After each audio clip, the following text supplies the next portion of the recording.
Clara Bennett's knees cracked against frozen ground hard enough to break bone. But pain was the least of her worries. Her 5-year-old son Jesse hung limp in her arms, his lips blue against snow-white skin, and she knew with terrible certainty that this was how they would die. 3 days without food, 4 nights sleeping in abandoned barns, and now a blizzard on the Wyoming prairie with nowhere left to run. She pressed her face against Jesse's burning forehead and screamed into the wind. The sound was swallowed by the storm like it had never existed at all. Then through the white curtain of snow, a figure appeared. A man, their last hope or their final judgment. Before I go any further, I need you to do something for me right now. Subscribe to this channel. Do not wait. This story gets darker before it finds light, and you will want to see how Clara and her son survive what is coming next. When you finish listening, comment below with your city name. I want to see how far this story travels, from Wyoming's frozen prairie to wherever you are watching tonight. Now let us go back to that moment when everything changed. The Wyoming winter of 1883 had no mercy. Clara had learned that truth mile by frozen mile, dragging Jesse through snow that came up to her knees, feeling his weight grow heavier as fever consumed him from the inside out. She had left Philadelphia 8 weeks ago with a train ticket, 3 dresses, and $20. The money was gone. The dresses were rags, and the train had only taken them as far as Cheyenne before the conductor discovered she could not pay for meals. "End of the line, ma'am," he had said, not unkindly. "Cannot let you ride further without paying." So she had walked west, always west, because Victor's Pinkerton detectives would be searching east, back towards civilization, toward places a proper widow would go. But Clara Bennett was not proper anymore. Proper women did not run. Proper women did not flee their brother-in-law's custody claim with nothing but a sick child in desperation. Proper women died quietly. "Mama," Jessie whimpered against her neck. "Mama, I am cold." "I know, baby, I know." Clara's breath came in white clouds that froze on her eyelashes. The prairie stretched endlessly in every direction, white and featureless under the storm. She had been following a fence line for hours, or maybe days. Time had lost meaning. Fence meant property. Property meant people. And people meant help, or judgment, or both. Her boot caught on something buried in snow. She stumbled, nearly dropped Jessie, caught herself against a fence post. The wood was solid, recently mended. Someone cared for this land. Someone lived here. "Please," Clara whispered to the storm, to God, to anyone listening, "please let them be kind." Through the driving snow, shapes emerged. A barn, dark and massive. A house, 2 stories, smoke rising from the chimney. Corrals empty, now, the horses sheltered from the storm. Everything spoke of competence, of care, of a life built through hard work. Clara's legs nearly gave out with relief. She forced herself forward. 20 yards. 10. The porch steps looked like a mountain. She climbed them. Her frozen hand reached for the door, formed a fist, knocked. Nothing. She knocked again, harder. "Please, my son is sick, please, someone help us." Still nothing. Clara's vision blurred. The cold was inside her now, numbing everything. Jesse's breathing was too shallow, too fast. He was dying in her arms and no one was coming. She was going to fail him, just like she had failed Henry, just like she had failed everyone who had ever depended on her. The door opened. Clara looked up into the face of judgment itself. The man who stood there was tall, broad-shouldered, weathered by decades of prairie sun and wind. 40 years old, maybe older, with dark hair going gray at the temples and eyes that held nothing. No welcome, no warmth, just empty assessment. He wore work clothes, smelled of horses and leather, and looked at Clara and Jesse the way a rancher looks at stray cattle, calculating whether they were worth the trouble. "Help," Clara managed. "Please, my son." "How long has he been fevered?" The question was cold, clinical. Clara's hope flickered. 2 days, maybe 3. "I do not know. I have lost track. Please, do you have medicine? Water? Anything?" The man's jaw tightened. His eyes moved from Jesse's flushed face to Clara's desperate expression, and something shifted in his face. Not softening exactly, but a decision being made. "Come inside." He turned without waiting for response, leaving the door open. An invitation or a test? Clara did not care which. She followed him into warmth that felt like knives after the cold outside.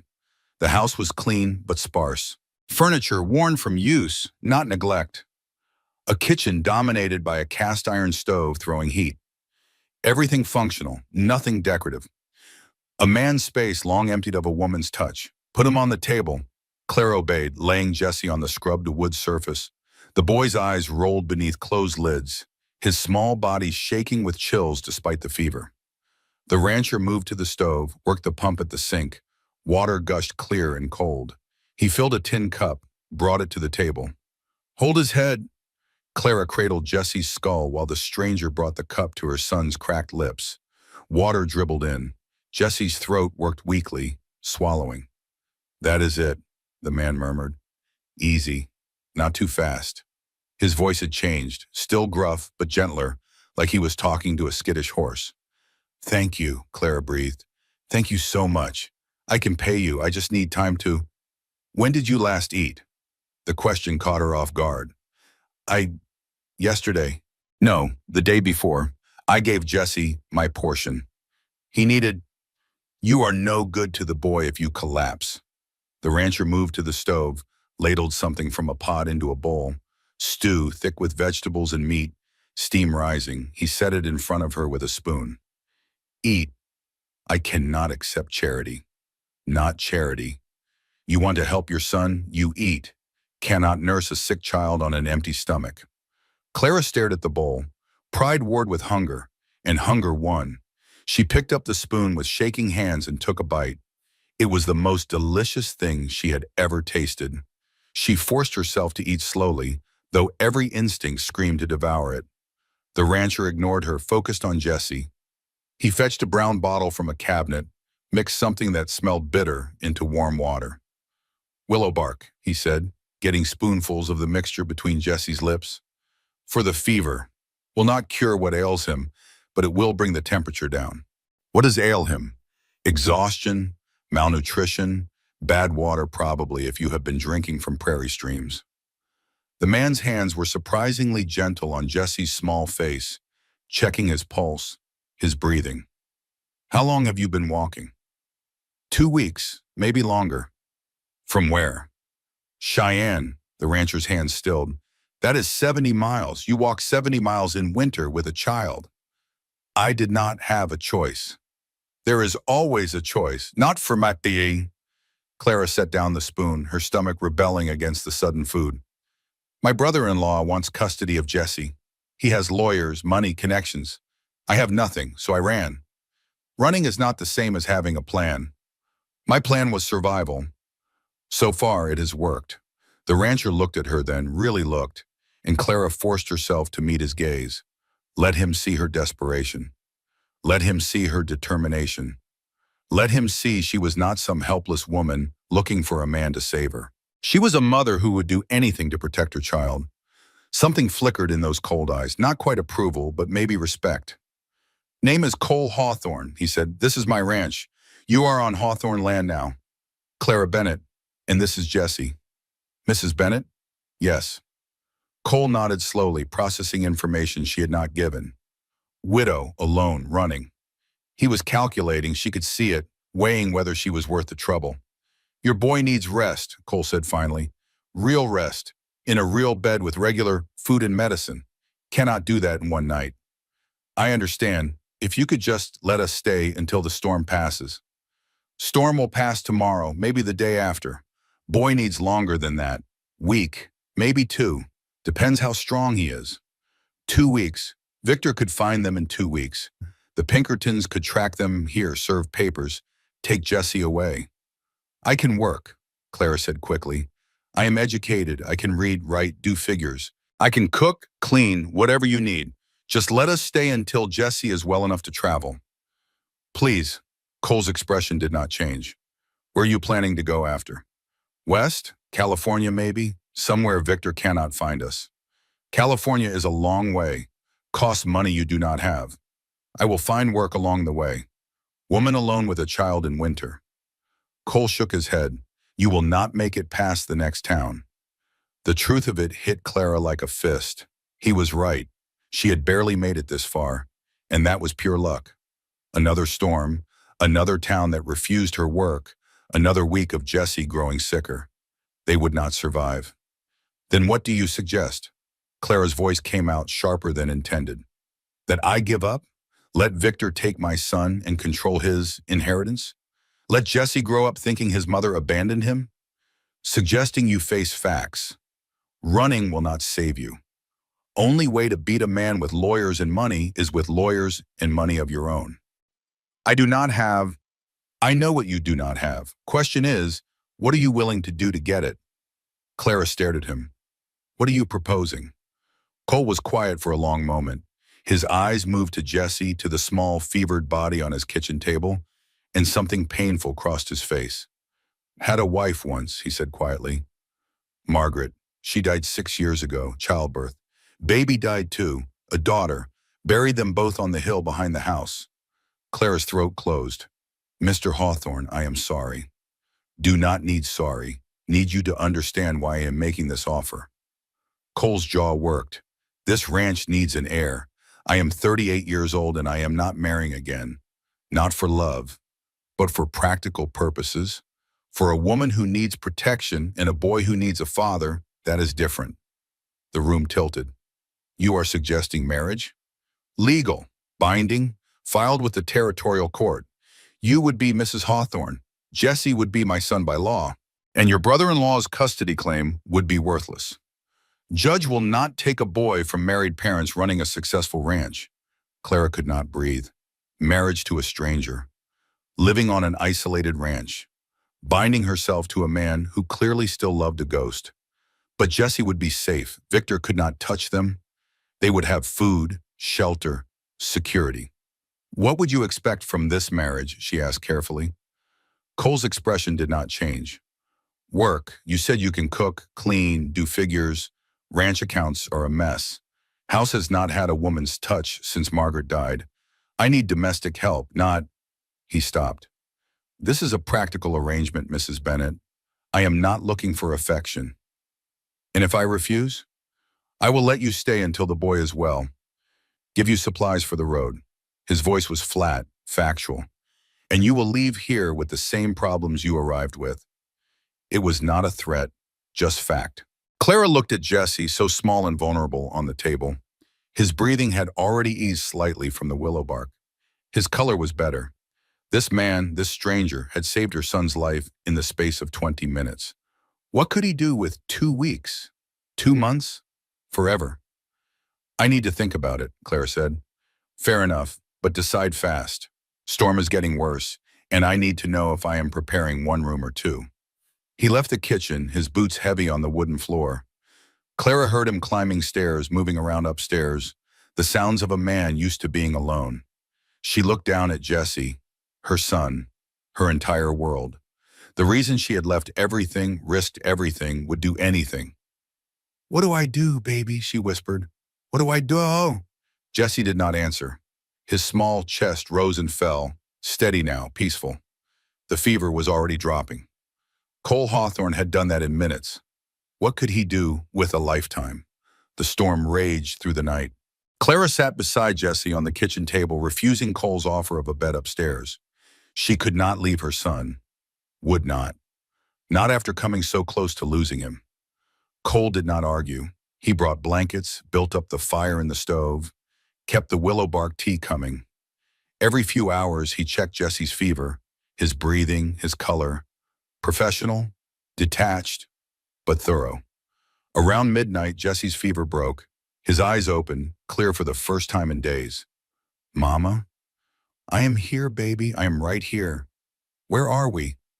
Somewhere safe. Jesse's gaze drifted past her to Cole, who stood at the stove making more tea. Who is that? His name is Mr. Hawthorne. He helped you when you were sick. Jesse studied Cole with a child's frank curiosity. Are you a cowboy? Rancher, Cole corrected. What is the difference? Cowboys work for ranchers. I work for myself. Oh, Jesse processed this. Do you have horses? 20 of them. Jesse's eyes went wide. 20? Can I see them? When the storm stops. I am not tired. Yes, you are. Cole's voice was firm but not unkind. You have been very sick. You need to sleep more. But I want to see the horses. Tomorrow, Cole said.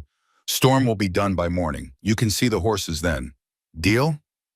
Jesse considered this seriously. Deal.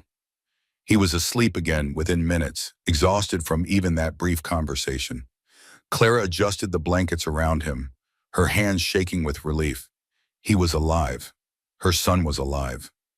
Thank you, she said without looking at Cole, for everything you have done. I know you did not have to help us. Could not let a child die on my doorstep. Some would have. Cole was quiet then. Yeah, some would have. Clara forced herself to turn and face him. Your offer, the marriage, is it still open? Is your answer different? I need to know what happens after. If I say yes, if we marry, what does our life look like? Do you expect me to share your bed, bear more children, play the devoted wife? Cole's jaw tightened. Told you this is practical. You would have your own room. I would have mine. We would live like we have been living. Separate, independent. Only difference is legal paperwork. And Jesse? He would be my son, legally, completely. I would teach him the ranch, raise him right, make sure he has opportunities. That is what you want, is it not? For him to have a real future? Yes, Clara's voice broke. That is all I want. Then say yes. It should have felt wrong, mercenary, like selling herself. But Clara had learned in the past 8 months that survival required choices other people got to judge from safety. She had walked 70 miles in winter. She had starved so Jesse could eat. She had fled her entire life to protect her child from a man who would use him as a cash box. Marrying a stranger for protection was not the worst thing she had done. It was just the most permanent. Yes, Clara said, I will marry you. Cole nodded once, sharp and final. I will ride to Redemption tomorrow when the storm clears. Talk to Pastor Matthews about a ceremony. Sooner it is legal, sooner your brother-in-law's claim loses standing. Just like that? Just like that? Cole met her eyes. I keep my word, Mrs. Bennett. When I say I will protect you and your boy, I mean it. Why? The question burst out before Clara could stop it. Why would you do this for strangers? What do you really get out of this arrangement? Cole looked at her, and for the first time his expression cracked. Pain bled through, raw and old, and never quite healed. I get to save someone, he said quietly. I get to keep a child alive when I could not save my own. That worth enough for you? Clara's throat closed. Yes, she whispered. That is worth enough. They stood in the warm kitchen while the storm howled outside. Two broken people making a bargain built on grief and necessity. Not love, not even friendship, just survival. For now, that would have to be enough. Morning came white and crystalline. The storm had passed, leaving 3 feet of fresh snow blanketing the prairie. Clara woke on the kitchen floor where she had finally dozed off beside Jesse's makeshift bed. Her body ached from the hard surface, but Jesse was sleeping peacefully, his color normal, his breathing easy. She had done it. She had kept him alive. Now she had to figure out how to keep him safe. Clara stood carefully, her muscles protesting. The house was quiet, no sign of Cole. She moved to the window and saw him outside already working despite the early hour. He was breaking ice in water troughs, throwing hay to cattle that had gathered near the barn. Even from here, she could see the easy competence in every movement. A man who knew his work, his land, his purpose. A man who had just agreed to marry her. Clara's hand moved unconsciously to her neck, to the chain where Henry's ring still hung. Her first husband, her real husband, the man she had loved and lost. I am sorry, she whispered to the memory. I am sorry, but I have to do this. For Jesse, you would understand, would you not? You would want him safe. Henry's ghost did not answer. The dead never did. The kitchen door opened, bringing a blast of cold air and Cole Hawthorne stomping snow from his boots. Morning, well, he said, not quite meeting her eyes. Boy still sleeping? Yes, the fever is completely gone. Good, that is good. Cole moved to the stove, poured coffee from a pot that must have been brewing for hours. He did not offer her any.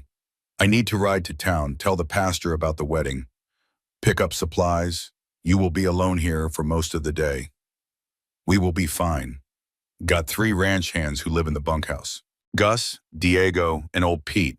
They know to stay clear of the main house, but if there is trouble, ring the bell on the back porch. They will come running. What kind of trouble are you expecting? None, but I like to prepare for worst case.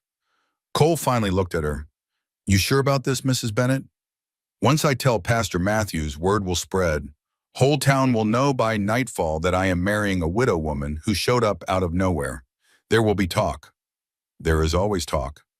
This will be worse. People will say I am taking advantage, that you are a gold digger, that it is improper, indecent, wrong. His voice was flat, factual. You and the boy will face judgment every time you come to town. Clara lifted her chin. I have faced worse. Let them talk. Something like approval flickered in Cole's eyes. All right then, I will be back before dark. He left without another word. Clara heard the barn door, the whinny of a horse being saddled, the creak of the gate. Then silence, broken only by Jesse's soft breathing and the whisper of wind across snow. She was alone in a stranger's house, about to become a stranger's wife, with no way back to the life she had left behind. Clara poured herself coffee from Cole's pot, wrapped her hands around the tin cup for warmth, and looked out at the endless white prairie. She had made her choice. Now she would have to live with it. The wedding dress arrived the next evening, wrapped in brown paper and delivered by Mrs. Patterson herself. Clara opened the door to find the shopkeeper standing on the porch, her sharp eyes taking in everything. The warm house, Jesse playing with wooden blocks by the fire, Cole's coat hanging by the door. Mrs. Bennett, Mrs. Patterson said, her voice cool. Your dress. Thank you. What do I owe you? Mr. Hawthorne settled the account. He was quite insistent it be ready today. That was kind of him. Kind. Mrs. Patterson's lips pursed. May I speak plainly, Mrs. Bennett? Clara's stomach tightened, but she kept her voice steady. Of course. You have been here 3 days. In 3 days, you have gone from homeless stranger to bride-to-be. That is awful fast, even by frontier standards. Mr. Hawthorne and I understand each other. Do you? Because from where I am standing, it looks like a desperate woman taking advantage of a lonely man. The accusation landed like a slap. Clara's hands clenched on the package. Is that what you think? I think Cole Hawthorne has not been right since Margaret died. I think he is vulnerable to a pretty face and a sad story, and I think you showed up at exactly the right time with exactly the right kind of need. You do not know anything about my needs. I know you are running from something. Everyone can see it. Mrs. Patterson leaned closer. Whatever you are running from, Mrs. Bennett, it will catch up eventually. And when it does, Cole Hawthorne will be the one who pays the price. Is that what you want? Clara met the woman's gaze without flinching. What I want is to protect my son. Mr. Hawthorne understands that. If you have concerns about his judgment, perhaps you should discuss them with him directly. Oh, I intend to. Mrs. Patterson stepped back. The ceremony is tomorrow at 2 o'clock. Pastor Matthews asked me to tell you. I will be there as witness, along with half the town. We take care of our own here, Mrs. Bennett, and Cole Hawthorne is one of ours. She left without waiting for a response. Clara stood in the doorway, watching the woman's bogie disappear into the dusk, her hands shaking with anger and something closer to fear. They were going to hate her. The whole town. They would look at her and see exactly what Mrs. Patterson saw. An opportunist, a gold digger, a woman who had trapped a good man with feminine wiles in a convenient sob story. Mama, Jessie appeared at her elbow. Why was that lady angry? She was not angry, sweetheart, just concerned. About what? About whether we are good people. Jessie frowned. We are good people. I know, but sometimes other people need more convincing. She closed the door, carried the package to the kitchen table, and unwrapped the dress. It was simple, as Cole had requested. Dark blue wool, high-necked, long-sleeved, with a row of small buttons down the back. Practical, appropriate. Nothing like the white lace gown she had worn to marry Henry. That felt like a different life, a different Clara. This Clara was harder, sharper, more willing to do what survival required. Is that your wedding dress? Jesse asked. Yes. It is pretty. It is practical. Mama, do you love Mr. Hawthorne? The question caught Clara off guard. She looked at her son, at his too serious face, and realized she could not lie to him. Jesse was smart enough to know the truth, and he deserved honesty. No, she said quietly. I do not love him. Not yet. Maybe not ever. Then why are you marrying him? Because marriage will make us a family in the eyes of the law. It means Uncle Victor cannot take you away from me. It means we are safe. Jesse processed this with the gravity only children facing adult problems can muster. Does Mr. Hawthorne know you do not love him? Yes, he does not love me either. We are being honest with each other about what this is. What is it? Clara pulled Jesse close. It is survival, baby. It is making hard choices so we can stay together. That is what matters.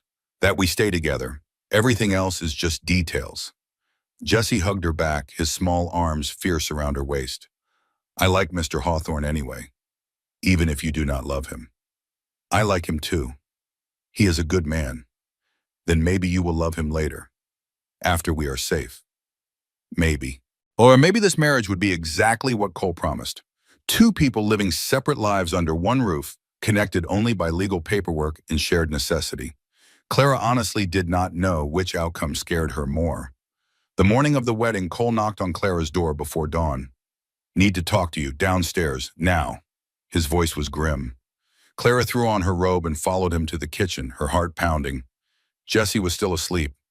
The house was dark except for lamplight from the kitchen. Cole stood by the table, a telegram in his hand. This came from town an hour ago. Gus rode out to deliver it. He handed her the paper. Clara read, her blood turning to ice. Located, subject stop. Clara Bennett in Redemption, Wyoming. Stop filing custody papers, territorial court. Stop arriving 3 days with counsel. Stop Victor Gray. He found us, Clara whispered. How did he find us so fast? Pinkerton detectives are good at their job. Probably had men watching every Western rail line, every stage stop. Cole's voice was matter of fact, but his jaw was tight. 3 days means he will be here Saturday. We are marrying today. Will it matter if he has already filed papers? Marriage changes everything.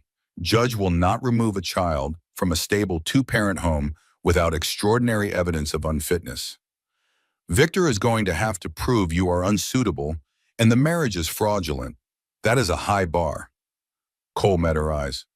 But he will try. Question is, are you still willing to go through with this? Once we are married, there is no walking away. If Victor contests and we separate before the hearing, it proves his fraud claim. We would have to stay married, act married, be married until the legal threat is done. Could be months, could be longer. Clara's hands shook. 3 days. Victor would be here in 3 days with lawyers and court orders and that smile that never reached his eyes. I am willing, she said. Are you? I do not say things I do not mean.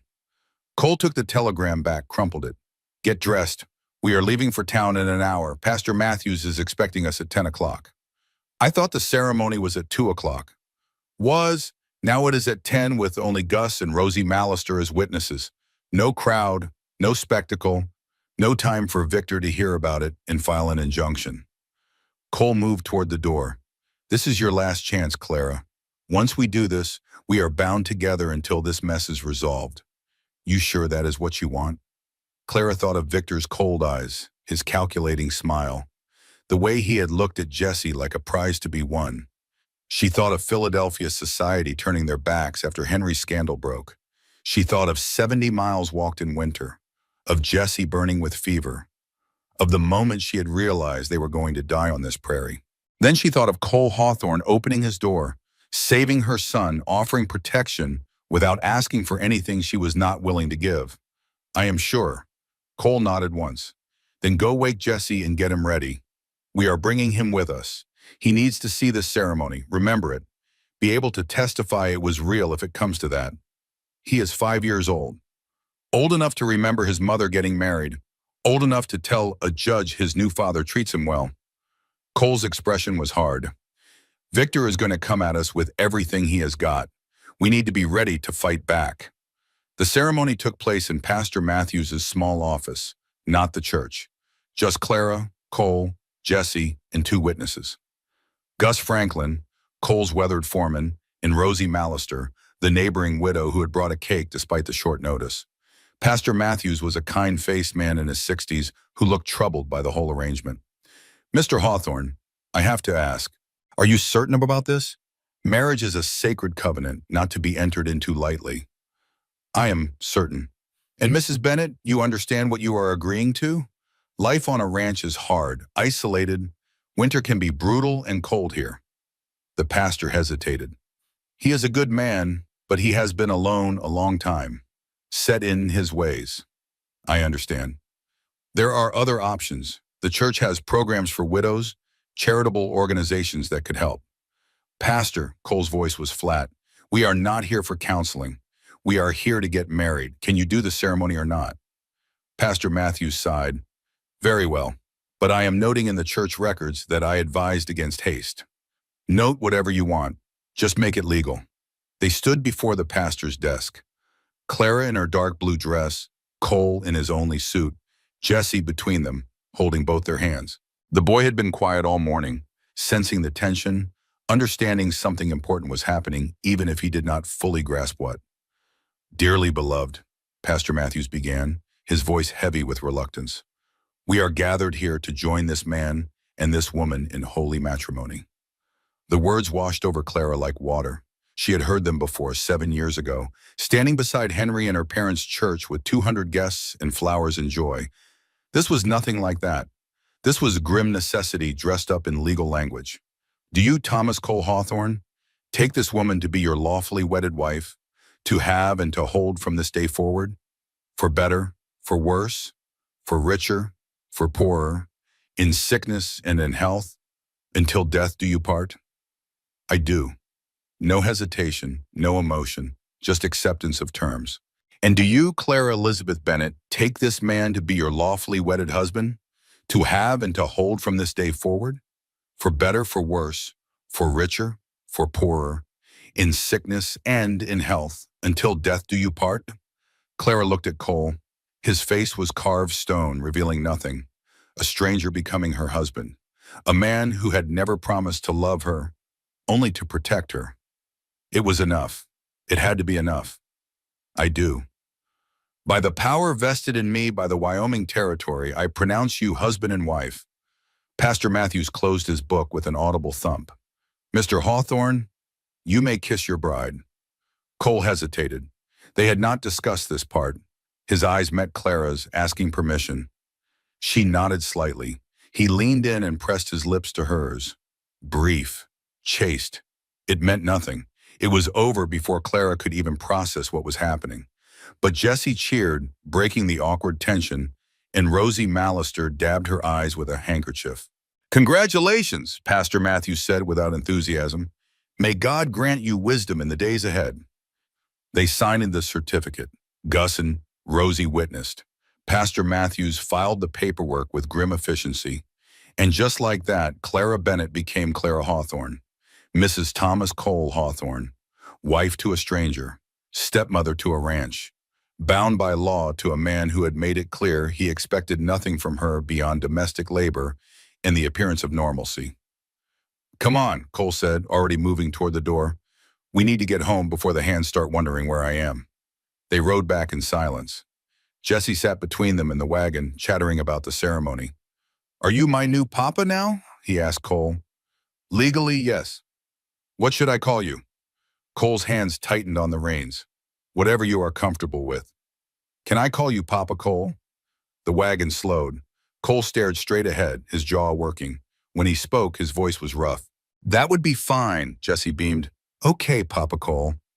Clara watched Cole's face and saw pain flicker across it. Grief for the child he had lost, for the chance at fatherhood stolen by death, for the emptiness he had been living with for 6 years. This marriage was giving him something too. Not love, not happiness, but purpose. The chance to be a father again, even to someone else's son. Maybe that was enough for both of them. Back at the ranch, Cole retreated immediately to the barn. Clara watched him go, then turned to find three ranch hands standing by the corral staring. The tallest one, clearly Gus from the wedding, stepped forward. He was in his 50s, weathered and lean, with kind eyes.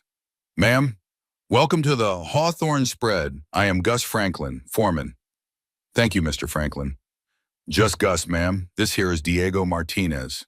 He gestured to a younger man, maybe 30, with dark hair and a careful smile. "And that is old Pete Williams." Old Pete, who did not look that old, maybe 60, tipped his hat. "Pleased to meet you, Mrs. Hawthorne. Been a while since this place had a lady." Mrs. Hawthorne. The name felt strange, foreign. "I hope I can be useful," Clara said. "I am still learning how a ranch works." "You will pick it up." Gus's expression was neutral, assessing. "Boss says you can handle the cooking for all of us now, that right?" "Yes, if you tell me what time you eat and how many, I will manage." "Breakfast at 5 o'clock, dinner at noon, supper at 6 o'clock. 4 of us, plus you and the boy. Boss eats with us now, I suppose, since you are married proper." Since you are married proper, the words carried weight. These men were watching, judging, deciding whether she was legitimate or not. "I will have breakfast ready at 5, Clara said firmly. "And if there is anything special you need, let me know." Gus nodded slowly. "Appreciate that, ma'am. We will stay out of your way otherwise. Bunkhouse is ours. Main house is yours and the boss's. That is how it has always been." The men dispersed, leaving Clara alone in the yard with Jesse. "Mama, can I go see the horses now?" "After you rest. You have had a big morning." "But I am not tired." "Jesse." Clara knelt down to his level. "I need you to understand something. We are married to Mr. Hawthorne now. That makes this our home. But it is also his ranch, his business, his life. We have to respect his space and his work. That means not demanding his attention every moment. Understood?" Jesse's face fell. "He does not want me around?" "It is not that. He is just—" "How did you explain it to a 5-year-old that his new stepfather was a broken man, using work to avoid feeling anything?" "He is used to being alone. We need to give him time to adjust to having a family again." "Okay," Jesse kicked at the snow. "But he said I could see the horses when the storm stopped." "And you will, later. For now, help me figure out this kitchen so I can feed those men tomorrow at 5 o'clock in the morning." They spent the afternoon making the house their own. Clara explored the pantry, found it well-stocked but disorganized. She made lists, planned meals, tried to imagine cooking for 6 people instead of 2. The kitchen was large, functional, designed for feeding ranch hands. She could work with this. Jesse helped by rearranging things within his reach and asking constant questions. "Where will I sleep?" "In the room next to mine." "Where will Papa Cole sleep?" "I do not know yet. We have not discussed it." But she would have to discuss it tonight, because people would ask. And if she and Cole gave different answers, it would feed Victor's fraud argument. Cole came in at dusk, covered in snow and smelling of horses. He looked exhausted. "Supper is ready," Claire said. "Nothing fancy, stew and bread." "That is fine." He moved to wash at the pump, his movements mechanical. The hands filed in after him, stamping snow from their boots, hanging coats on pegs by the door. They ate at the kitchen table, all 6 of them crowded together. The men were polite but quiet, unsure how to act around a woman after years of bachelor living. Jesse chattered enough for everyone, telling Diego about the horses he had seen through the window, asking old Pete about the barn cats. Cole ate in silence, his eyes distant. After the meal, the hands retreated to the bunkhouse. Jesse went to bed without protest, worn out from the day's excitement. And suddenly Claire was alone with her husband in the kitchen, washing dishes in uncomfortable silence. "We need to talk," Clara said finally, "about sleeping arrangements." Cole's hands stilled in the wash water. "What about them?" "Where are you planning to sleep?" "My room, same as always." "Which is where?" "Upstairs, second door on the left. That is across the hall from the master bedroom." "I do not use the master bedroom." "I know, but people will ask, if we are really married, why are we not sharing a room?" Clara forced herself to look at him. "Victor's lawyers will ask Jesse. They will ask the hands. They will ask anyone who might know. And if everyone has a different answer, I see your point. Cole dried his hands roughly. What do you suggest? I move into the master bedroom. You move your things in there too. We make it look like we are sharing the space. But, Clara's voice was steady despite her racing heart, we can hang a curtain down the middle, split the room. You have your side, I have mine. To anyone who sees it, it looks shared. In practice, we are still separate. Cole stared at her. You have thought this through. I have had to think everything through for 8 months. It is how I have survived. Fine, I will move my things after Jesse is asleep. Cole, she stopped him with a hand on his arm. He looked down at her touch like it was something foreign. Thank you for all of this. I know it is not what you wanted. What I wanted stopped mattering 6 years ago. This is practical. That is all it needs to be. He pulled away gently and left her alone in the kitchen. Clara finished the dishes, her hands shaking. This was her wedding night. She should feel something. Happiness, nervousness, anticipation, fear. Instead, she just felt tired.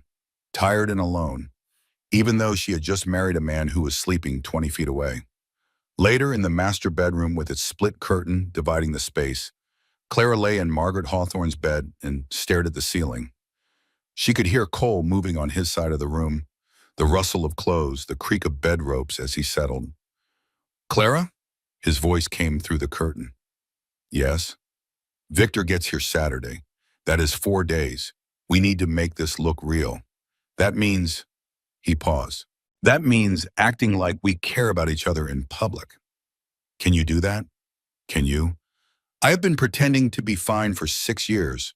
I can pretend to be a devoted husband for however long it takes. Then yes, I can do it too. Silence, then. Your boy, Jesse, he is a good kid. He is. I lost my daughter before she drew breath. Margaret died trying to bring her into the world. Some days I cannot even remember what I was like before that happened. Cole's voice was raw. Having him here, hearing a child's voice in this house again, it is harder than I thought it would be. Clara's throat closed. If it is too much, it is not. It hurts, but it is not too much. I just needed you to know that if I am distant sometimes, if I cannot be the father he needs right away, it is not him. It is me, fighting my own ghosts. I understand. Do you? My husband died 8 months ago in a scandal that destroyed everything we had built. His brother wants to steal my son to pay gambling debts. I am married to a stranger in a place where everyone thinks I am a gold digger. Yes, Cole, I understand ghosts. He was quiet for so long, Clara thought he had fallen asleep. Then, we are quite a pair, are we not? 2 broken people pretending to be whole. Maybe that is enough for now. Maybe. Clara closed her eyes and listened to her husband breathing on the other side of a curtain. Close enough to touch, but separated by cotton fabric and 6 years of grief. This was her marriage. This was her life now. She had chosen it to save Jesse. She would live with it for however long it took, even if it meant being lonelier married than she had been alone. The next 3 days passed in tense preparation. Cole drilled Clara on their story, how they had met, how long she had been at the ranch, the practical reasons for their marriage. He taught Jesse to call him Papa Cole naturally without prompting. He made sure the house looked lived in by both of them, that Clara's things were properly distributed through the space they supposedly shared. Diego took Jesse under his wing, teaching him about horses. Clara cooked and cleaned and tried to make herself indispensable. She reorganized the pantry, mended everyone's clothes, cooked meals that made old Pete cry with gratitude. She was proving her worth, showing she belonged here. On Friday evening, Cole came in from the barn with a grim expression. Ryder came from town. Victor is in redemption. He is at the hall with 2 other men. One is definitely a lawyer. The other might be a Pinkerton. Clara's hands went cold. Is he coming here? Tomorrow morning, according to Rosie Mallister. She saw them asking about the ranch at the general store. Cole's jaw was tight. She also said half the town is talking about how suspicious our marriage is, how fast it happened, how convenient. What do? We face him together. We show him a united front, a functional marriage, a happy family. Cole knelt before her, his eyes fierce. Listen to me. Victor is going to try to rattle you. He is going to say things designed to make you angry, scared, defensive. You cannot let him see that. You have to be calm, confident, sure of your choices. Can you do that? I do not know. Yes, you do. You walked 70 miles in winter to protect Jesse. You married a stranger to keep him safe. You are stronger than you think. Cole's hand covered hers, rough and warm. We are in this together now, for better or worse, remember? Clara looked at their joined hands, a real touch, the first one since they had married. For better or worse. Damn right, Cole stood. Get some sleep. Tomorrow's going to be hard. But Clara did not sleep. She lay awake, listening to winter wind howl around the house, thinking about Victor's smile, about Jesse sleeping peacefully down the hall, about the stranger on the other side of the curtain who had promised to protect them both. She had made her choice. Now she would have to defend it. Victor arrived at exactly 10 o'clock, announced by the sound of horses and the jingle of harness bells cutting through the morning quiet. Clara was rolling out biscuit dough when she heard it, her hands freezing mid-motion. Across the kitchen, Cole set down his coffee cup with deliberate calm. That will be him. Stay here. I will handle this. No, Clara wiped flour from her hands. We do this together. That is what married people do. Cole's eyes met hers, something like approval flickering there. All right then, together. They walked to the front door side by side. Through the window, Clara could see 3 men dismounting. Victor looked exactly as she remembered.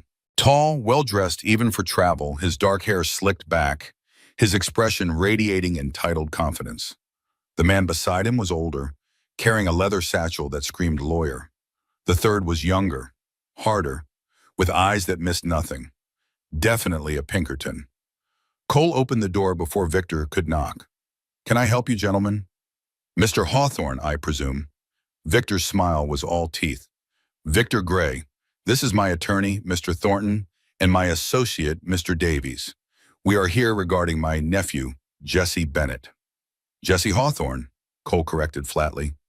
The boy was legally adopted upon my marriage to his mother. I have the papers filed with the territorial court if you would like to see them. Victor's smile tightened. How convenient. A marriage and adoption completed in less than a week. Some might call that suspicious timing. Some might call it efficient. What do you want, Gray? To see my nephew. I have that right as his blood uncle. You have no rights here. This is my property. Those are my wife and son in that house, and you are trespassing. Clara stepped forward, her hand finding Cole's arm. The gesture was calculated, but the tremor in her fingers was real. Victor, I should have known you would follow us. Clara, Victor's eyes swept over her, cataloging her simple dress, her flour-dusted apron, the wedding band on her finger. You are looking well, remarkably well, considering you were destitute and homeless just days ago. Marriage certainly agrees with you. Say what you came to say, Cole cut in, then leave. Very well. I am filing for custody of Jesse Bennett in territorial court. The hearing is scheduled for 2 weeks from Monday. Judge Reed will be presiding. Thornton pulled papers from his satchel. These are the official notice and summons. You are both required to appear. Clara's stomach lurched. 2 weeks. They had 2 weeks to prove their marriage was real, that Jesse was safe here, that Victor's claim was baseless. Cole took the papers without looking at them. We will be there. Anything else? I would like to see Jesse, verify he is being treated properly. No. Mr. Hawthorne, I do not think you understand. I understand perfectly. You want to upset the boy, plant doubts in his head, maybe convince him his mother abandoned him to marry a stranger. That is not happening. Cole's voice was cold iron. Jesse is my son now. You want access? Get a court order. Until then, stay off my land. Victor's mask slipped, showing the anger beneath. You are making a mistake. I have resources, connections, witnesses who will testify to the fraudulent nature of this marriage. By the time I am done, Clara will lose custody and you will be facing charges for attempting to obstruct a legitimate custody claim. Then I guess we will see you in court. Cole started to close the door. Clara, Victor's voice stopped her. I am trying to do what is best for Jesse. Henry would have wanted his son raised by family, not by some stranger his mother married out of desperation. The words hit their target. Clara's breath caught because there was truth in them. Henry would have wanted Jesse raised by blood family. He had loved his brother once, before gambling and debt and greed had twisted Victor into something ugly. But Henry had also loved her, had trusted her to protect their son, and he would never know what Victor had become. Henry wanted Jesse safe and happy, Clara said quietly. That is what he has here. That is what I am giving him. If you really cared about your nephew instead of his inheritance, you would see that. His inheritance? Victor laughed. Is that what you think this is about? Clara, I am trying to save that boy from a mother who dragged him across the territory in winter, nearly let him die of fever, then married the first man desperate enough to have her. You are not protecting Jesse. You are using him to secure your own survival. Get off my property. Cole's hand moved to his hip where a gun usually hung. It was not there now, but the gesture was clear. Now, Davies, the Pinkerton, stepped forward. Mr. Hawthorne, we do not want trouble, but Mr. Gray has legitimate concerns about the child's welfare. Perhaps if we could just see Jesse, verify he is healthy and cared for. I said no, you want to verify something? Do it through proper legal channels. Until then, you are trespassing on private property, and you have got about 30 seconds to get back on your horses before I have my hands escort you to the property line. As if summoned, Gus appeared from the barn, Diego and old Pete flanking him. All three carried rifles, held casually but ready. Victor's eyes narrowed. This is not over, Clara. I will see you in court. And when Judge Reed hears how you have been living, unmarried for days before this hasty wedding, sharing a house with strange men, dragging Jesse through conditions that nearly killed him, he will see the truth. You are unfit, and this marriage is a sham designed to circumvent my legitimate claim. The only sham here is your concern, Clara shot back, anger finally overriding fear. You never cared about Jesse when Henry was alive. Never visited, never wrote, never offered help when we needed it. But the moment you learned about the trust fund, suddenly you are a devoted uncle. I know why you want custody, Victor. It is not love. It is $30,000 you need to pay your gambling debts. Victor's face flushed. You have no proof of that. Do I not? Henry kept records of your debts. He bailed you out 3 times before he died. I have the bank drafts, the letters you wrote begging for money. I have everything, Victor. And if this goes to court, I will make sure Judge Reed sees exactly what kind of man wants custody of my son. It was a bluff. Clara had no such records. They had been left behind in Philadelphia when she fled. But Victor did not know that. She watched doubt flicker across his face, watched him reassess. You are bluffing, he said, but his voice lacked conviction. Try me. Clara stepped closer to Cole, and his arm came around her waist automatically, a gesture of unity that was not entirely for show. I married a good man who offered my son protection and a future. You are trying to steal a child to pay your debts. When Judge Reed sees the truth, who do you think he will rule for? Thornton leaned in, whispered something to Victor. The Pinkerton was watching the ranch hands, calculating odds. After a long moment, Victor straightened. 2 weeks, Clara. Prepare your defense because I am bringing witnesses. People who will testify to your circumstances, your character, the suspicious speed of this marriage. By the time I am done, you will wish you had just given me custody quietly. Get out, Cole said, before I have you removed. Victor mounted his horse, his movements sharp with anger. See you in court, Mr. Hawthorne. I hope your wife is worth the trouble she is bringing you. They rode off, disappearing down the snow-covered road. Clara stood frozen until they were out of sight. Then her legs gave out. Cole caught her, held her up. Easy. Breathe. He is going to win. Did you hear him? He has got witnesses, lawyers, a Pinkerton detective. And we have what? A marriage barely a week old and a house full of ranch hands who barely know us. We have the truth. That counts for something. Does it? Clara pulled away, pacing. He is right about the timing, Cole. It looks suspicious. Any judge would question it. Then we make it not look suspicious. Cole's voice was firm. We have 2 weeks to build a case, to show we are a real family, a stable home, Exactly what Jesse needs. Can we do that? I kept this ranch running through drought, hard winters, cattle disease, and grief that should have killed me. I can damn well convince a judge I am a fit father. He caught her shoulders, forced her to look at him. But I need you with me. Fully with me. No doubts, no fear, just absolute certainty that this is where you and Jesse belong. If you cannot do that, if you are going to fall apart every time Victor challenges us, then we have already lost. Clara stared into his dark eyes and saw steel there. This man had survived his own hell. He was not going to let Victor drag them through his. I can do it, she said. For Jesse, for all of us. We are a family now. That means we protect each other. Damn right we do. On the fifth day, Cole rode to redemption and came back with Beth Morrison, the territory's only female lawyer.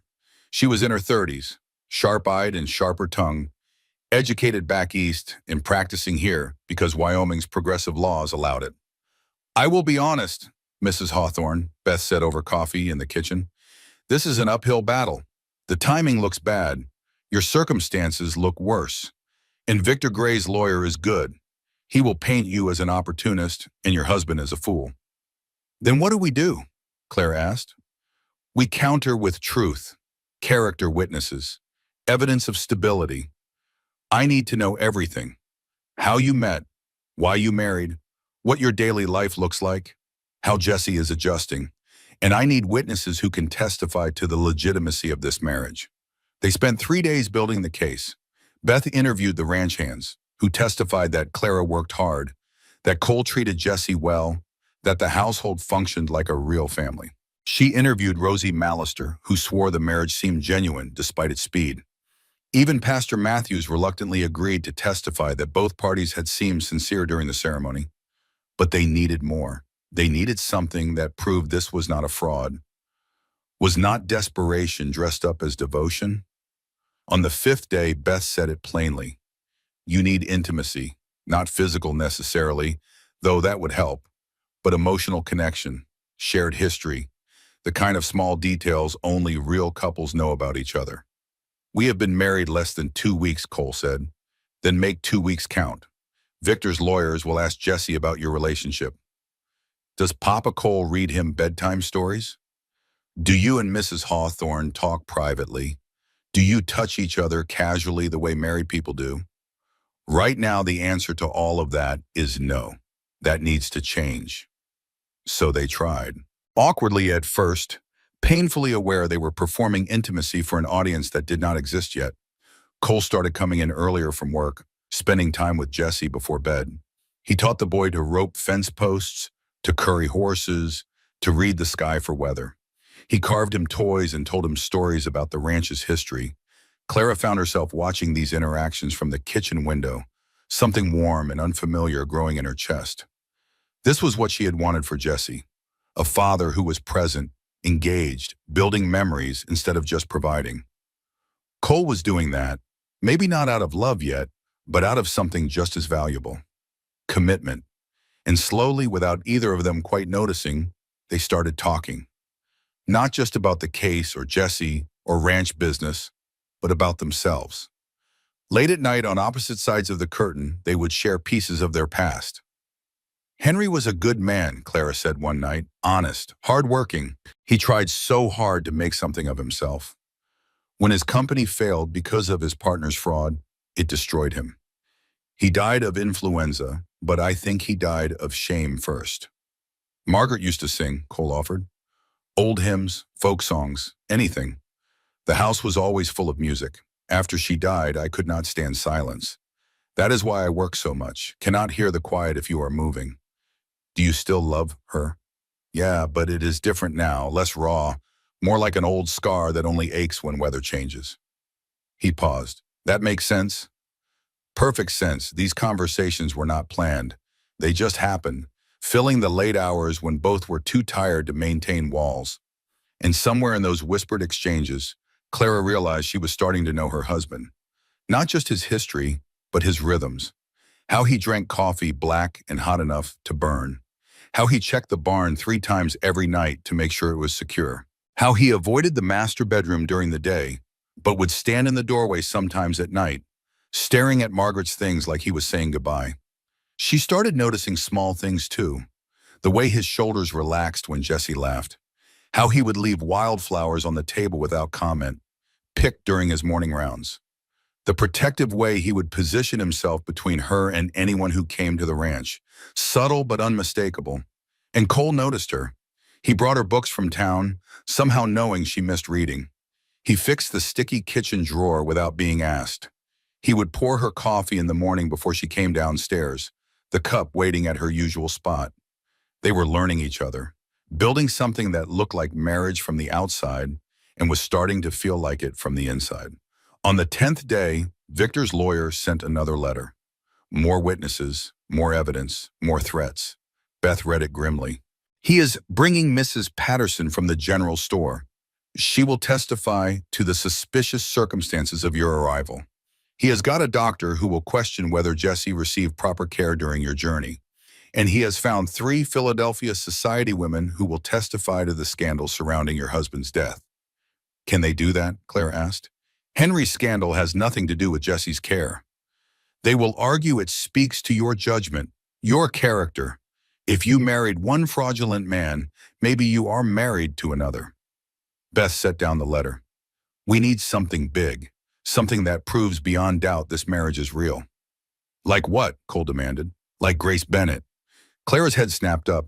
Henry's mother, she is in Philadelphia. She sided with Victor after Henry died. Are you sure about that? Because I did some digging. Grace Bennett has been writing letters to Judge Reed, letters asking about custody cases, about grandparents' rights, about how to intervene in family court. Clara's heart pounded. She wants custody too? I do not think so. I think she wants to stop Victor, but she is old, not well, and she does not have legal standing unless she physically appears in court. Beth leaned forward. If we could get her here, if she would testify against her own son's custody claim, it would devastate Victor's case. She will never come. She is 70 years old. The journey from Philadelphia would take weeks. Then we wire her today. We ask. Beth pulled out paper. What is the worst that can happen? She says no, and we are exactly where we are now. They sent the telegram that afternoon. Clara composed it carefully, pouring 8 months of grief and hope into 50 words. Mrs. Grace Bennett, stop. Your grandson needs you. Stop. Victor seeking custody for financial gain. Stop. Jesse safe and happy here. Stop. Please come testify in his defense. Stop hearing January 15th. Stop. We will pay all travel expenses. Stop. Clara Hawthorne. The reply came 2 days later. Arriving January 12th. Stop bringing evidence. Stop. Victor will not take my grandson. Stop. Grace Bennett. Clara read it 3 times before the words made sense. Grace was coming. Henry's mother, who had turned her back after the scandal, who had sided with Victor initially, was coming to help them. Why, man, Clara whispered. Why would she help me after everything? Cole read over her shoulder. Maybe she finally figured out what Victor really is. Or maybe she just wants to meet Jesse. Does it matter why? No, I suppose it does not. Clara folded the telegram carefully. We have an ally, a blood relative who will testify against Victor. That is big, Beth said. It is everything. Cole's hand found hers, squeezed once. The touch was brief but solid. We might actually win this. Clara looked at their joined hands, at the man who had become her husband through necessity, but was becoming something more through proximity and shared purpose. She had promised herself she would not fall for him. This was practical, transactional, safe. But safety was starting to feel like something else, something warm and terrifying and absolutely inevitable. Grace Bennett arrived on January 12th, stepping off the train with 2 trunks and an expression that made Victor pale when he saw her at the hotel. She was 70 years old but straight-backed, her lined face set with determination. Clara met her at the station with Cole and Jesse. For a moment, grandmother and grandson just stared at each other. Then Grace's face crumpled, and she dropped to her knees, pulling Jesse into a fierce hug. You look just like your father, she whispered. Just like my Henry's when he was a boy. Are you my grandma? Jesse asked. I am, and I am so sorry it took me this long to come see you. Grace stood, still holding Jesse's hand, and faced Clara. Her eyes were red, but her voice was steady. My son, Victor, has been lying to me for months. Told me you had run off with Jesse to trap some man, that you were unfit, unstable.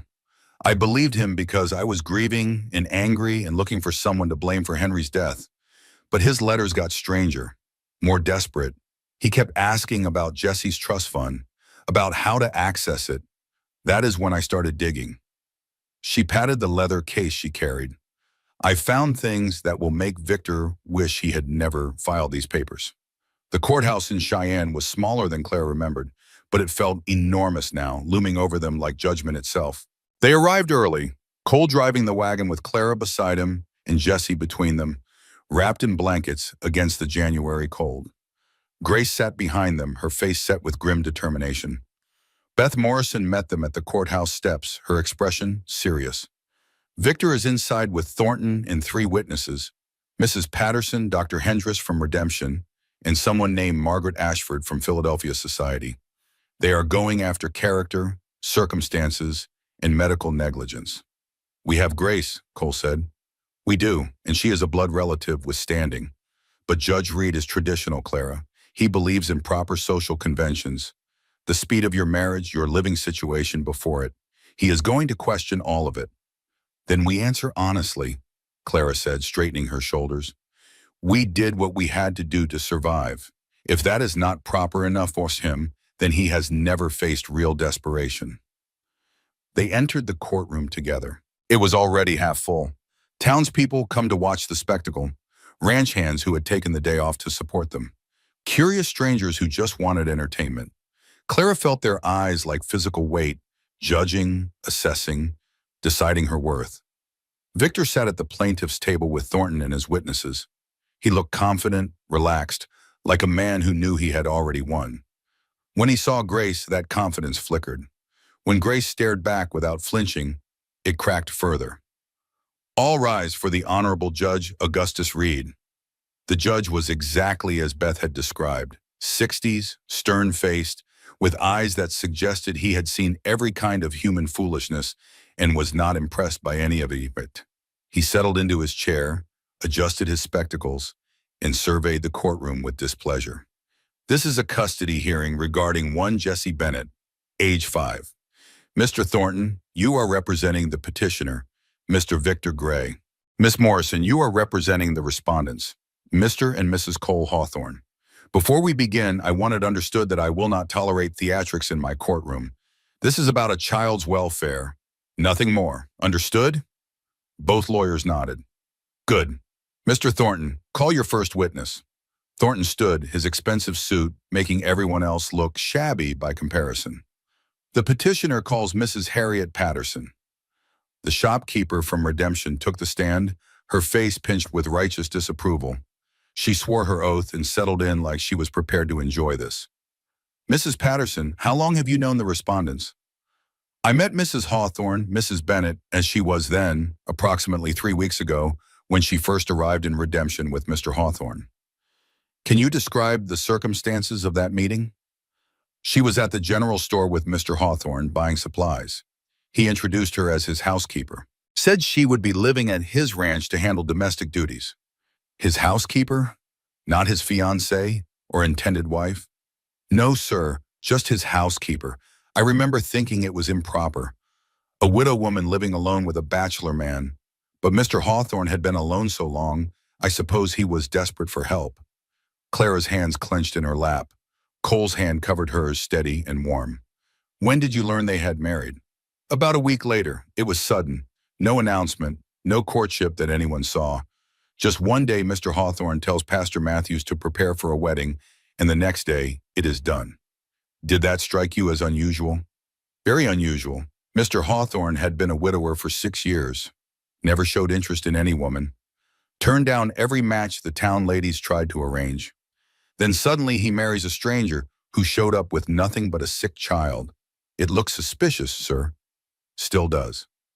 Thank you, Mrs. Patterson. No further questions.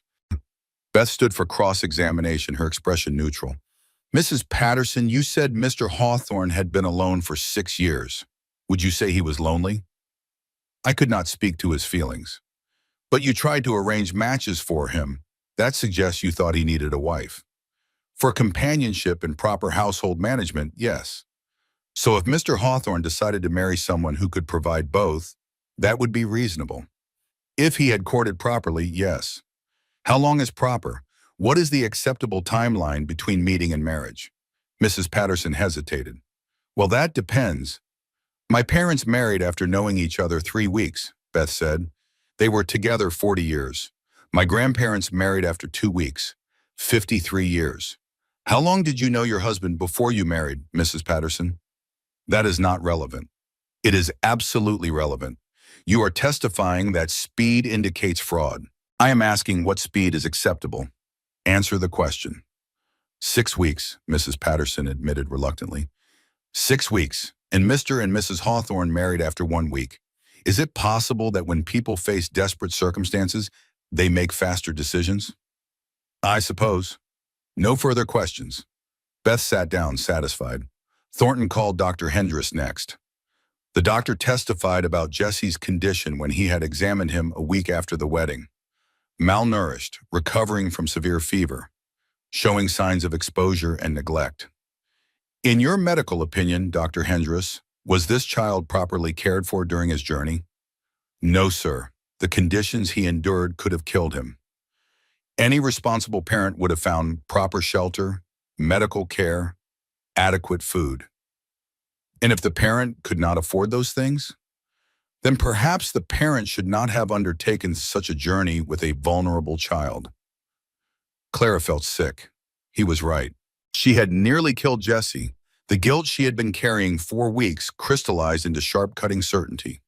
But Beth's cross-examination was surgical. Dr. Hendress, you are familiar with Mrs. Hawthorne's circumstances before she left Philadelphia? I know what I have been told. Let me clarify. She was facing a custody challenge from her brother-in-law who had lawyers and money. She had neither. Her choices were to stay and lose her son through legal means, or run and try to save him. Which would you have chosen? That is not a medical question. It is a moral one. This woman chose to walk 70 miles in winter rather than surrender her child. Was that negligence or desperation?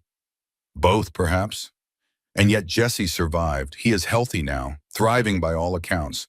If Mrs. Hawthorne was truly negligent, would her son have survived? Survival does not excuse poor judgment. No, but it does suggest a mother who fought like hell to keep her child alive. No further questions. The Philadelphia Society woman Margaret Ashford testified next about Henry Bennett's scandal, about how Clara had been shunned after his death, how she had been seen as culpable in her husband's failures. It was character assassination dressed up as fact, and every word landed like a blow. Then Thornton called Victor. He took the stand with practiced ease, playing the concerned uncle perfectly. He spoke of his love for Henry, his desire to provide Jesse with opportunities Clara could not offer, his worry about the boy's welfare in such uncertain circumstances. Mr. Gray, why are you seeking custody now? Because I only recently learned where Clara had taken Jesse. For weeks I searched, fearing the worst. When I finally tracked them to Wyoming and saw the situation, a hasty marriage, a remote ranch, a child who had nearly died under his mother's care, I knew I had to act. Jesse deserves stability, education, a future. I can provide that. Clara cannot, despite her good intentions. And the trust fund left to Jesse by his father? Does that factor into your custody petition? Only insofar as I want to ensure it is properly managed for Jesse's benefit. The money should go toward his education. His future, not, Victor stopped delicately, not towards supporting adults who may have married for financial security. Clara lunged forward, but Cole held her back. Easy, he murmured. Let Beth handle it. And Beth did. Her cross-examination was devastating. Mr. Gray, you mentioned searching for your nephew for weeks. Why did you not search before Clara left Philadelphia? I did not know she was planning to leave. Did you not? Because according to your own Pinkerton detective's report, you hired him 3 days before Clara left. Why hire a detective if you did not know she was running? Victor's confidence flickered. I was concerned about her state of mind. Concerned enough to hire a detective, but not concerned enough to offer financial help. Clara was destitute by your own testimony. Did you offer her money? She would not have accepted it. Did you offer? No. Did you visit after your brother died? I sent condolences. Did you visit Jesse? Spend time with your nephew? Offer to help with funeral expenses? Clara made it clear she did not want my help. Or you made it clear you were not interested until you learned about the trust fund. Beth pulled papers from her case. These are bank records from Philadelphia National Bank. They show you withdrew $5,000 from your brother's account 3 days after his death, before Clara even knew the account existed. Care to explain that? The courtroom erupted. Judge Reed banged his gavel. Victor's face went white, then red. I had Henry's power of attorney, which expired upon his death. You stole from your dead brother's estate, Mr. Gray. And now you want custody of his son so you can steal from him too. Objection! Thornton was on his feet. Speculation and inflammatory language. Sustained, Mr. Morrison, control yourself. Apologies, Your Honor. I will rephrase. Mr. Gray, how much do you owe to gambling establishments in Philadelphia? That is not relevant. Answer the question. Victor's jaw worked. Approximately $15,000. And Jesse's trust fund is worth $30,000. Quite convenient, do you not think? I would never touch Jesse's money. You already touched his father's money. Why should anyone believe you would show more restraint with Jesse's inheritance? Beth turned to the judge. No further questions. Thornton tried to salvage his case by calling character witnesses for Victor, but the damage was done.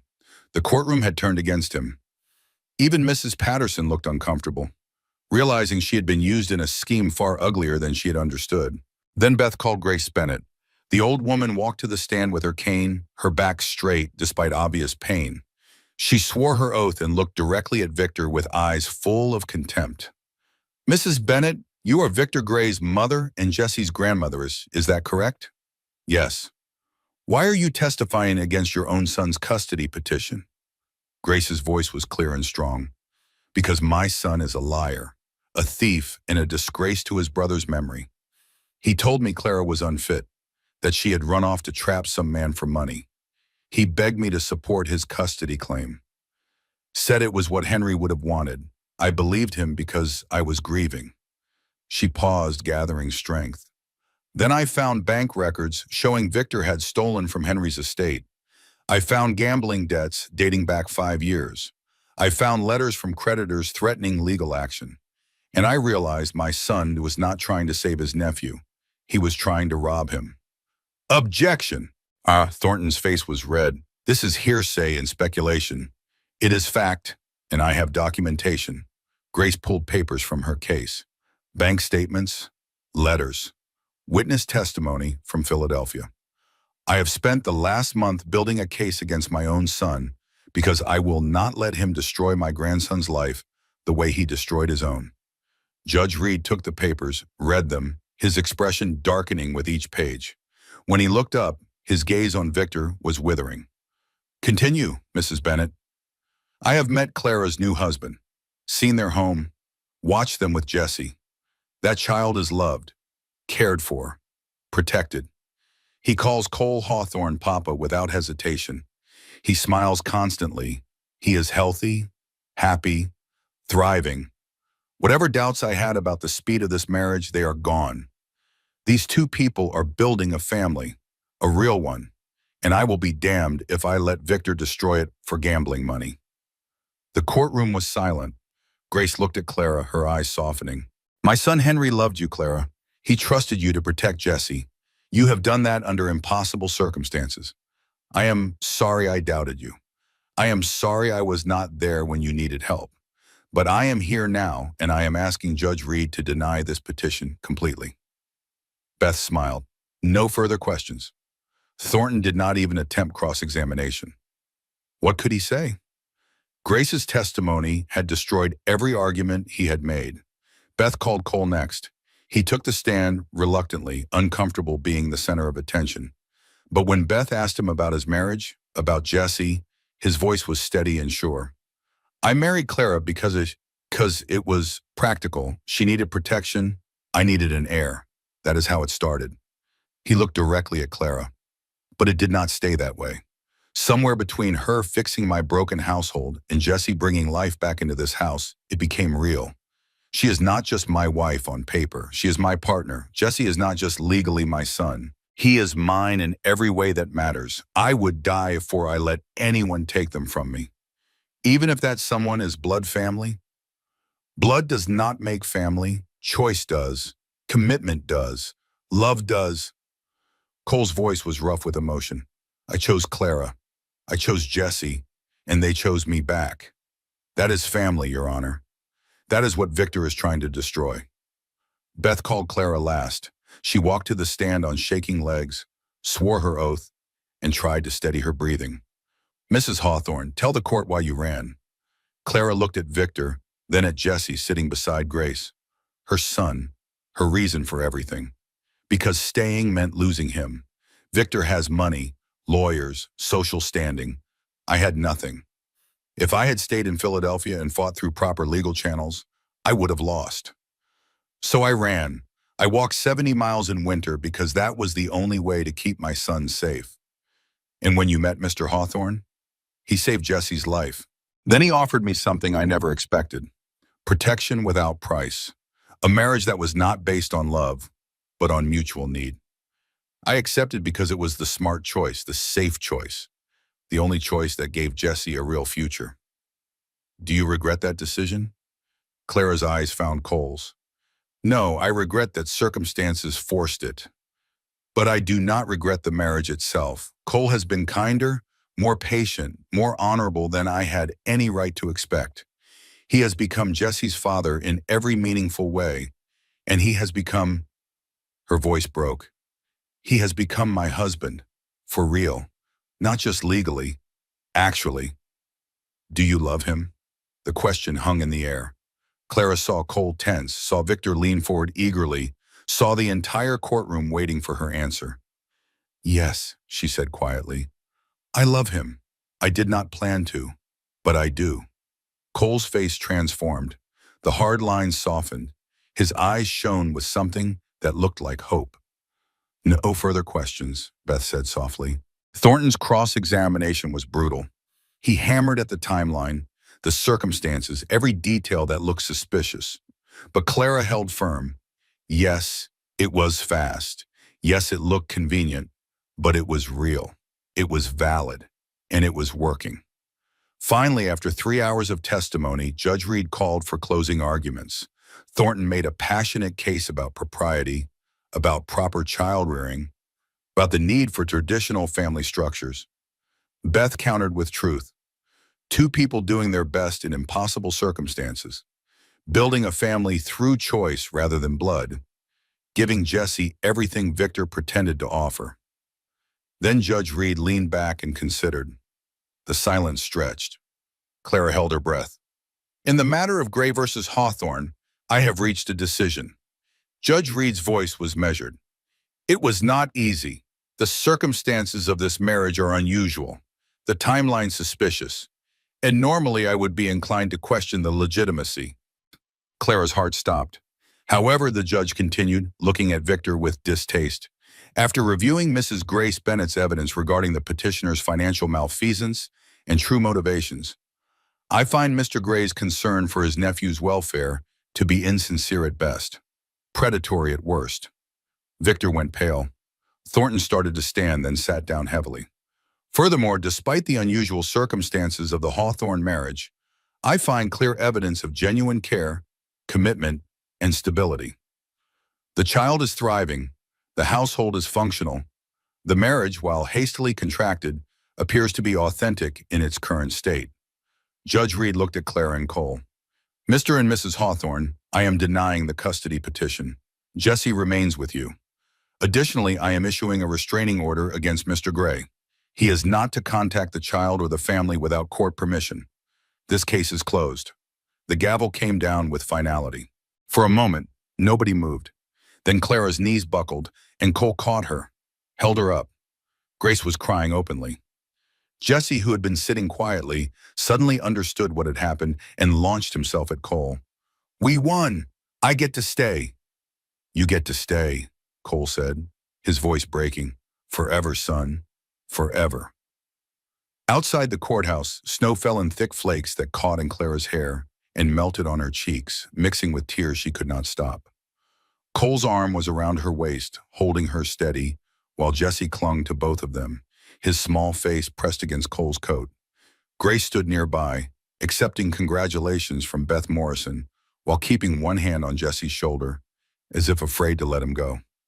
Victor pushed past them without a word, Thornton hurrying after him. The Pinkerton detective had already disappeared. Mrs. Patterson approached hesitantly, her face flushed. "Mrs. Hawthorne, I owe you an apology. I did not know about Mr. Gray's true character. If I had known what he was really after—" "You believe what made sense to you," Clara said quietly. "I do not blame you for that. Still, I was wrong to judge so harshly. You and Mr. Hawthorne, you have built something good. Even I can see that now." Mrs. Patterson touched Jesse's head gently. "This boy is lucky to have you both." They rode back to the ranch in the wagon. Jesse chattered nonstop about the hearing, about how Judge Reed had banged his gavel, about how Grandma Grace had made Uncle Victor turn red. Grace listened with patient amusement, occasionally correcting his more creative interpretations of events. Clara sat pressed against Cole's side, his arm around her shoulders, her hand resting on his knee. They were not hiding anymore, not pretending. This was real. The touch, the closeness, the bone-deep relief of survival. "What happens now?" Clara asked quietly. "Now we live," Cole said. "We figure out what normal looks like for us. We raise Jesse. We work the ranch. He stopped, swallowed hard. "We be a family. For real this time. No more pretending, no more performing, just us. I do not know how to do that.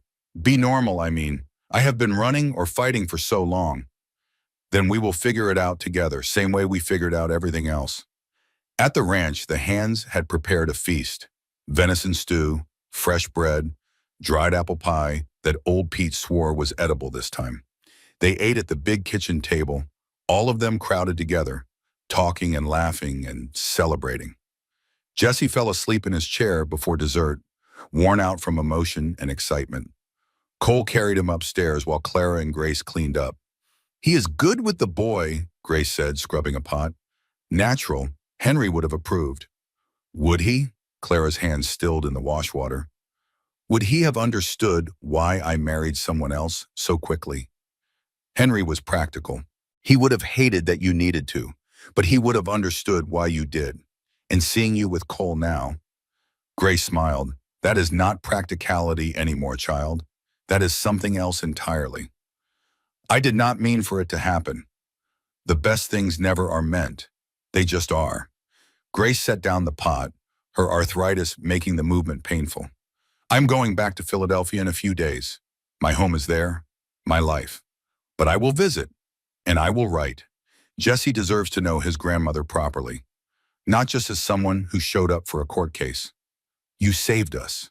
Without you, that boy would be with Victor right now. You saved yourself, Clara. I just provided evidence." Grace touched Clara's cheek gently. "You are stronger than you know. Remember that when things get hard, because they will get hard. Marriage always does, but you have already survived the worst together. Everything else is just life." Cole came back downstairs, his hair damp from washing. "Jesse is out cold. Did not even wake up when I took his boots off." "He has had quite a day," Grace said. "We all have. I think I will retire as well. These old bones are not made for courtroom drama." She kissed Clara's forehead. "Sleep well, children. Tomorrow is a new beginning." She climbed the stairs slowly, leaving Cole and Clara alone in the kitchen. The fire in the stove crackled. Outside, snow continued falling, muffling the world in white silence. "Come here," Cole said quietly. Clara went to him, let him pull her close. They stood together in the lamplight, swaying slightly, neither quite believing it was over. "I meant what I said in court," Clara whispered against his chest. "About loving you. I know it was not part of our arrangement." "Forget the arrangement. That stopped mattering weeks ago." Cole tilted her face up, his thumb brushing her cheekbone. "I love you too." do not know when it happened exactly. Maybe when you stood up to Mrs. Patterson. Maybe when you laughed at old Pete's terrible jokes. Maybe the first time I saw you fight for Jesse. But it happened, Clara, and I am not sorry about it. Even though you did not want to love again? Especially because of that. You made me want things I thought were dead. A family, a future, someone to wake up to who was not a ghost. His voice roughened.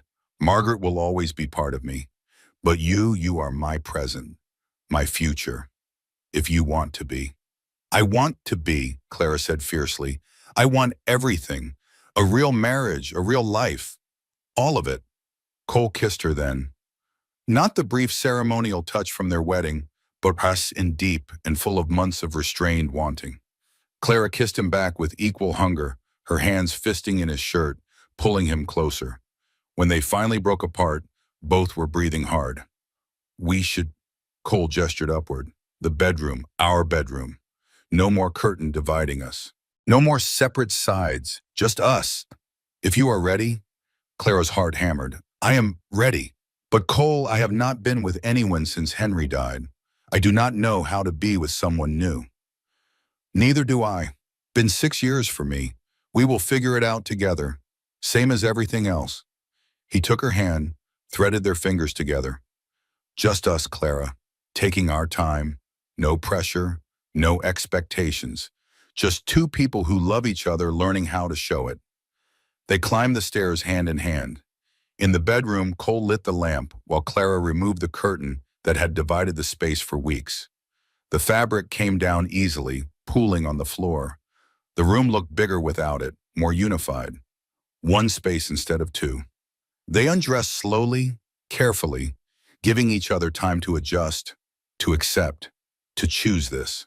When they finally came together in Margaret's old bed, it was not practiced or perfect. It was hesitant and sweet and real. Two broken people discovering they could still make something whole. Afterward, Clara lay against Cole's chest, listening to his heartbeat slow, feeling his hands stroke through her hair. Thank you, she whispered. For what? For saving us, for keeping your promise, for loving me even though it was not part of the plan. Best things never are, Cole said. Now sleep. Tomorrow we start over, for real this time. Clara closed her eyes and felt the last of her fear drain away. They had survived. They had won. And now they got to live.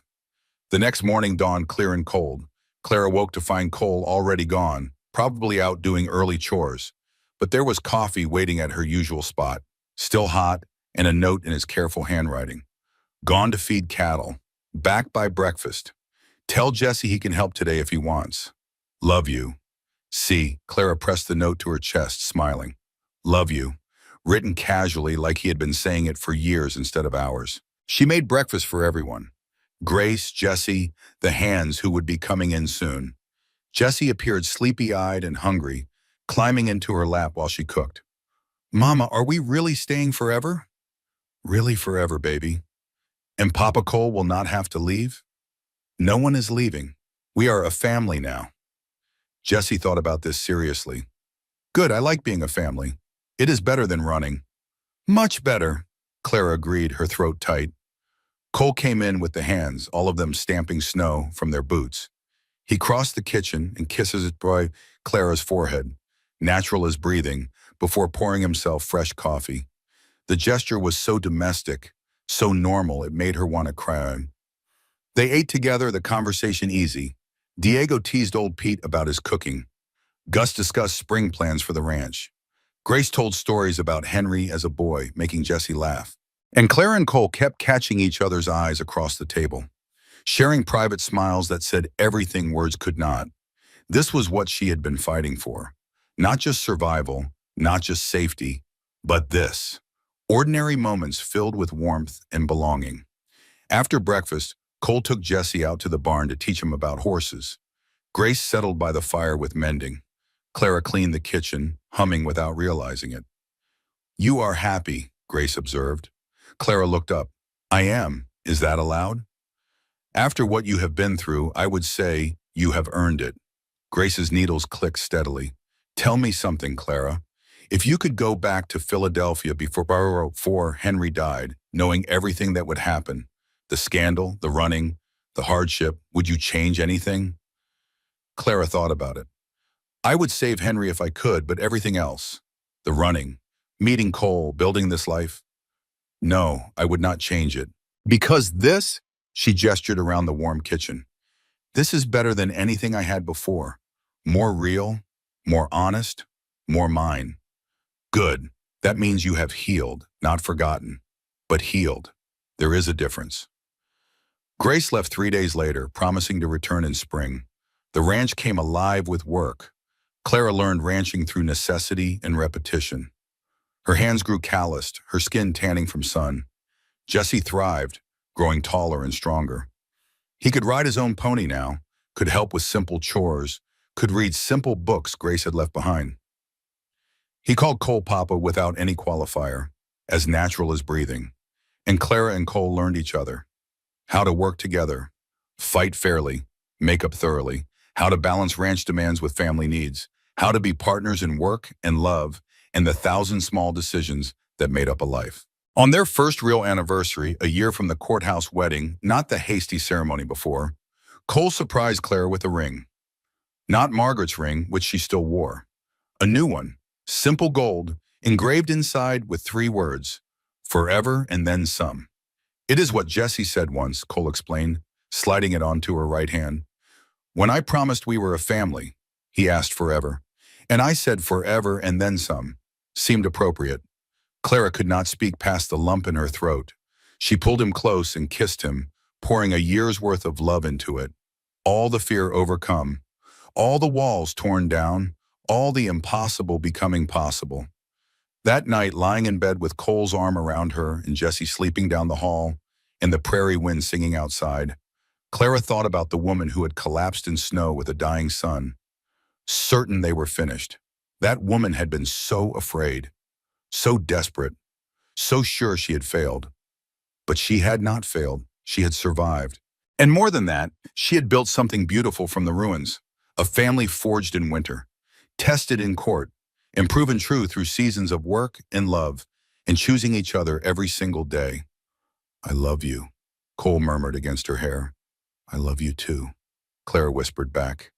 And in the morning they would wake up and do it all again. Work the ranch, raise their son, live the life they had built together. Because survival was just the beginning. The real victory was learning how to thrive. Clara had found her home. Not just a house or a ranch, but a place in Cole's heart, and Jesse's laughter, and this wild Wyoming prairie that had nearly killed them, but instead had saved them. She had married a stranger out of desperation and discovered a partner. She had accepted a practical arrangement and found passionate love. She had been running for survival and stumbled into a life worth living. Years passed. Jesse grew into a fine young man who loved the ranch as much as Cole did. Grace visited every summer until she was too old to travel, then wrote letters every week until the day she died, peacefully in her sleep at 82. The ranch prospered under Cole's steady hand and Clara's sharp mind.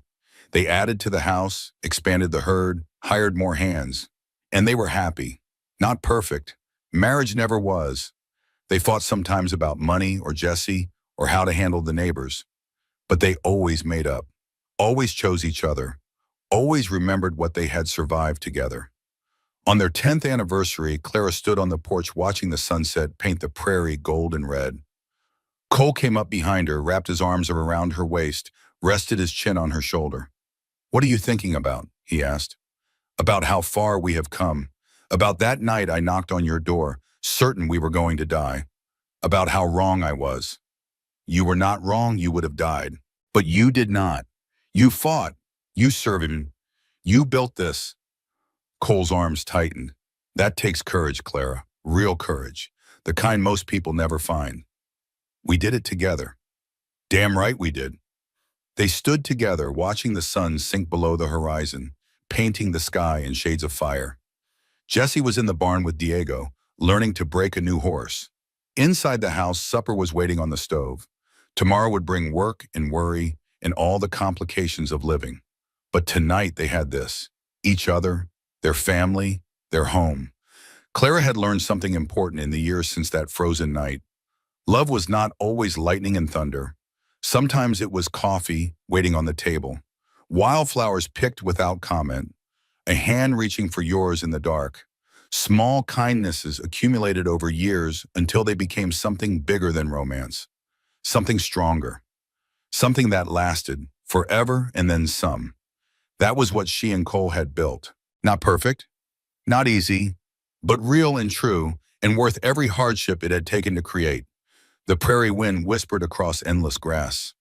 Somewhere in the distance, a coyote called to its mate.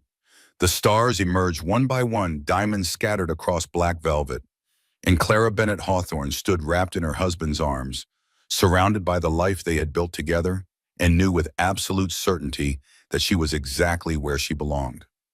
Home. Not the place you start from, but the place you fight for. The people you choose. The love you build with your own hands from broken pieces and desperate hope and the determination to survive. She had walked 70 miles through winter to save her son. She had married a stranger to protect him. She had stood in a courtroom and defended her choices against a man who would have destroyed them all. And she had won. Not just the legal battle, but something far more precious. A real family, a real marriage. A real life built on honesty and hard work and love that grew deeper with every passing season. The prairie stretched endlessly in every direction, wild and beautiful and free. Just like her heart, just like her future, just like the promise she and Cole had made to each other all those years ago. Forever and then some.